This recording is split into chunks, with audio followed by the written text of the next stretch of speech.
Hello, नमस्कार, वंदन और अभिनंदन। कैसे हैं आप लोग? आई थिंक बहुत ही अच्छे होंगे और बेहतरीन तरीके से अपने लक्ष्य की ओर हर पल अग्रसर हो रहे होंगे। तो जैसा कि नेट एग्जाम जो कि होने वाला है, तो उसके लिए यदि आप लोग अच्छे मार्क्स गेन करना चाहते हैं तो प्रीवियस ईयर के जो पेपर हैं उन्हें अवश्य ही देख लें एक बार।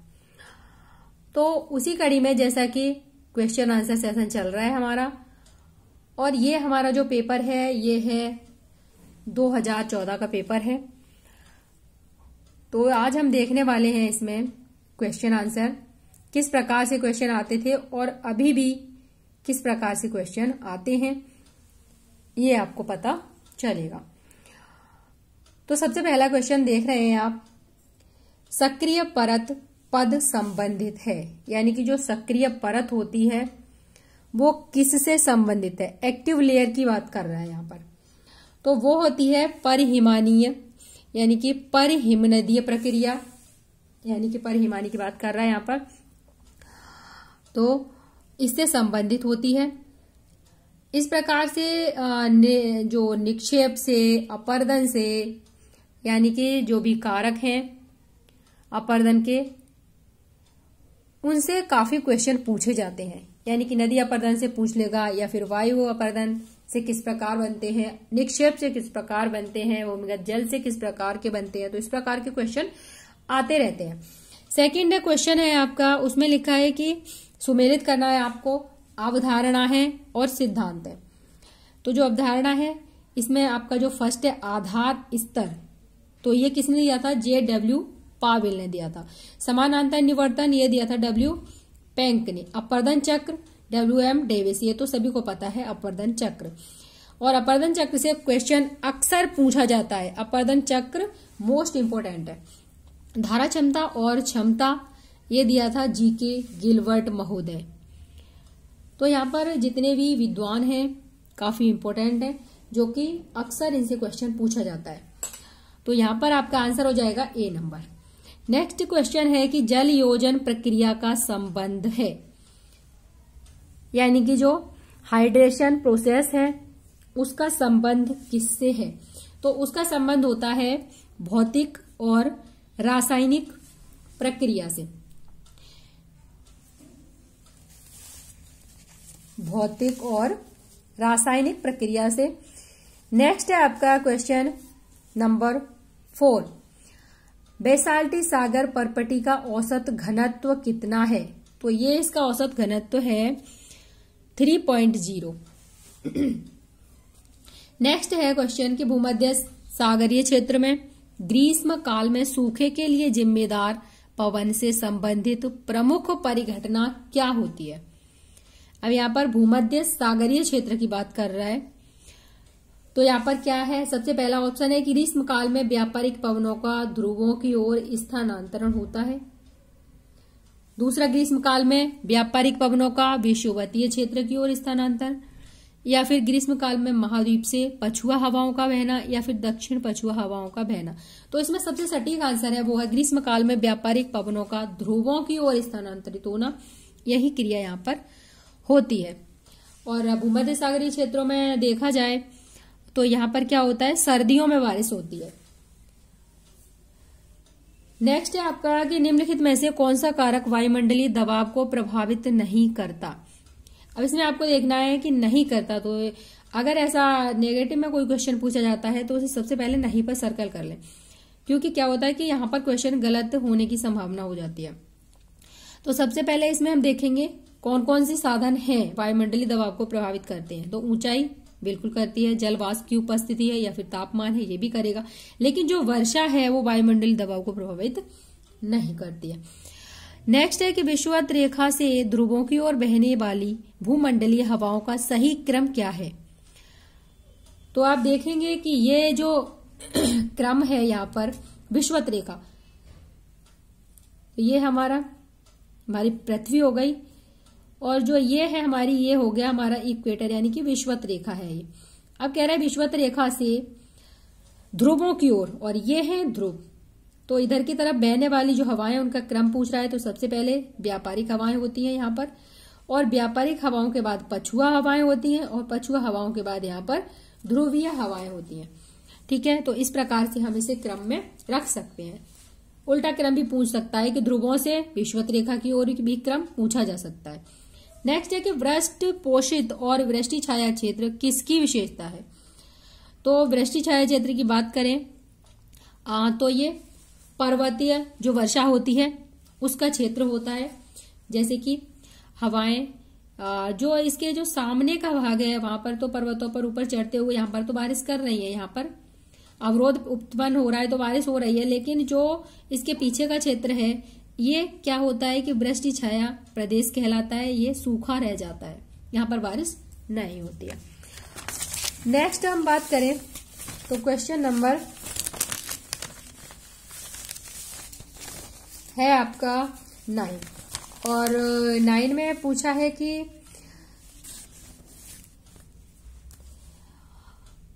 स्थानीय हवाओं के नाम दिए गए हैं और क्षेत्र दिए गए हैं। जैसा कि लू, तो लू कहां पर चलती है, तो इसमें आप देखेंगे तो राजस्थान मरुस्थल है, इसमें ही लू चलती है। खमसिन, खमसिन मिस्र में चलती है।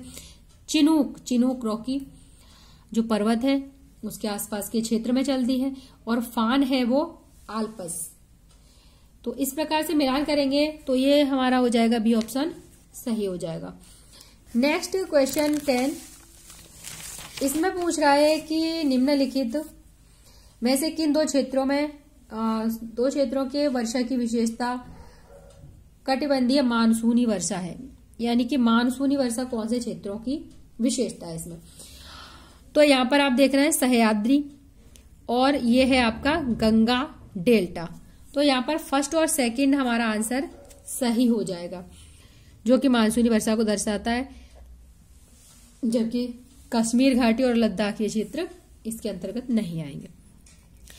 नेक्स्ट है कि वनोन्मूलन के परिणाम स्वरूप वायुमंडल में कार्बन डाइऑक्साइड के संकेंद्रण में वृद्धि हुई है। नेक्स्ट कह रहा है कि भोजन बनाने के लिए प्रकाश संश्लेषण क्रिया के दौरान वन कार्बन डाइऑक्साइड का उपयोग करते हैं।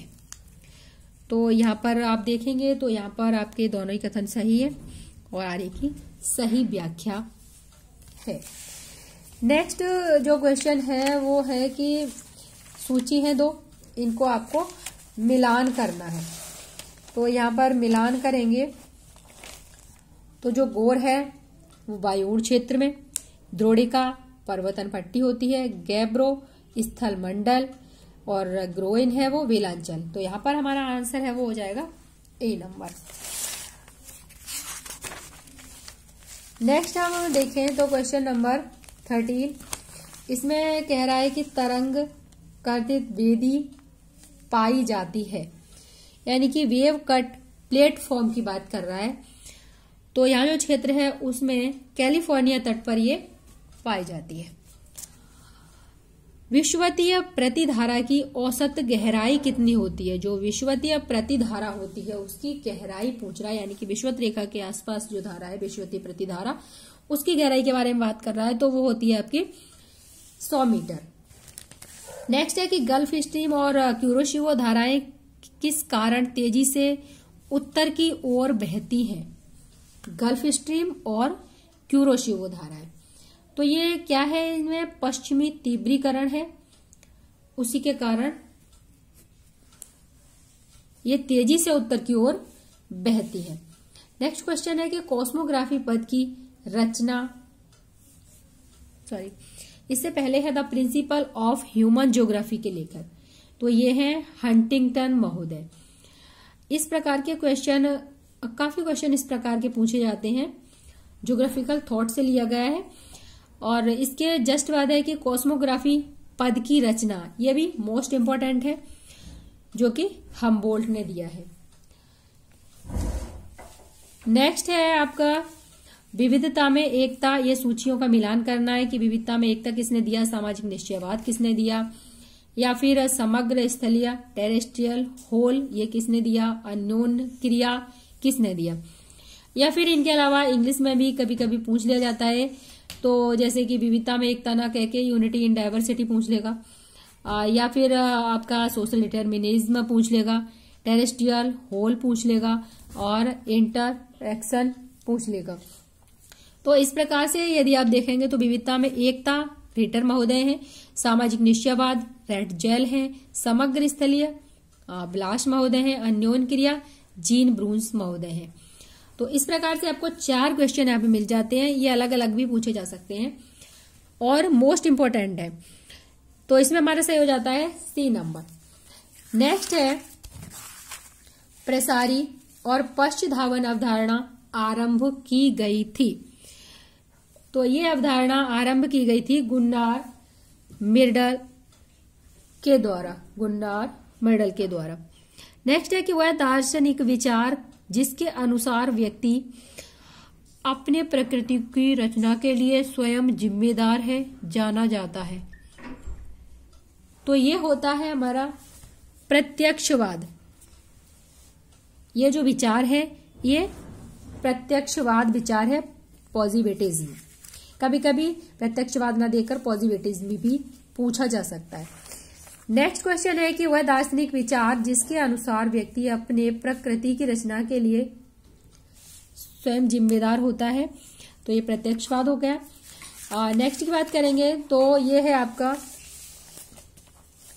क्रिस्टोलर यानी कि लेखक दिया हुआ है और बसावट किस प्रकार से इन्होंने की है, ये किससे संबंधित है, उनकी बात की गई है।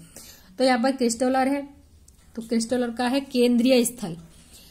नेक्स्ट गालफिन है जो कि ग्रामीण और शहरी, लॉस है जो कि बाजार केंद्र है, बेबर है जो कि औद्योगिक नोड है। और चारों के चारों मोस्ट इंपोर्टेंट है, यानी कि अलग से भी क्वेश्चन पूछा जा सकता है। तो अगर हम इसे मिलान करेंगे तो हमारा जो ऑप्शन है वो सही हो जाएगा A नंबर। नेक्स्ट क्वेश्चन है, यहां पर भी आपको सूचियों का मिलान करना है। राज्य हैं, जनजातियां हैं। तो राज्य है आपका अरुणाचल प्रदेश, जम्मू कश्मीर और पश्चिम बंगाल और केरल। तो यहां पर हम बात करें अरुणाचल प्रदेश जो कि डाफला, खम्पति, सिंगापुर। जम्मू कश्मीर की बात करें तो गारा और गद्दी। पश्चिम बंगाल की बात करें तो असुर, बेहोर, लेपचा, कोरवा।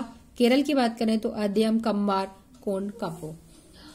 तो अगर इसे मिलान करेंगे तो हमारा जो आंसर है वो हो जाएगा C नंबर। नेक्स्ट है क्वेश्चन कि नीचे दिए गए वर्ष 2001 से और 11 की जो जनगणना के अनुसार सबसे कम वृद्धि दर्ज करने वाला भारतीय राज्य। तो इसके अंतर्गत जो अगर हम देखेंगे तो यहां पर हमारा केरल आ रहा है, पश्चिम बंगाल, राजस्थान, बिहार, इन सभी से जो कम वृद्धि दर है वो केरल में। नेक्स्ट है क्वेश्चन, यहां पर आपको कथन और कारण दिया गया है। तो कथन में वो कह रहा है कि 400 व्यक्ति प्रति वर्ग किलोमीटर स्क्वायर से ज्यादा का जनसंख्या घनत्व का विस्तार ऊपरी सिंधु, सतलज, गंगा, ब्रह्मपुत्र घाटी और डेल्टा तक है। नेक्स्ट है कि इस परिघटना का कारण उपजाऊ जलोढ़ मिट्टी, समतल भूमि, चावल और गेहूं की खेती, सिंचाई सुविधाएं और अनुकूल जलवायु स्थितियों का पाया जाना है। तो यदि यहाँ पर देखेंगे तो दोनों ही जो स्टेटमेंट है ठीक है, और यहाँ पर ए और आर दोनों सही है, आर एक ही सही व्याख्या है। तो यहाँ पर क्वेश्चन आपका जो आंसर है वो सही हो जाएगा A नंबर। नेक्स्ट है आपका कि जनगणना 2001 के अनुसार जनसंख्या की दशकीय वृद्धि दर, यहाँ पर 1 की पूछी गई है, यानी कि 2001 के अनुसार पूछ रहा है। तो उस टाइम जो वृद्धि दर है वो कितनी है, 10 की है, 21.34%।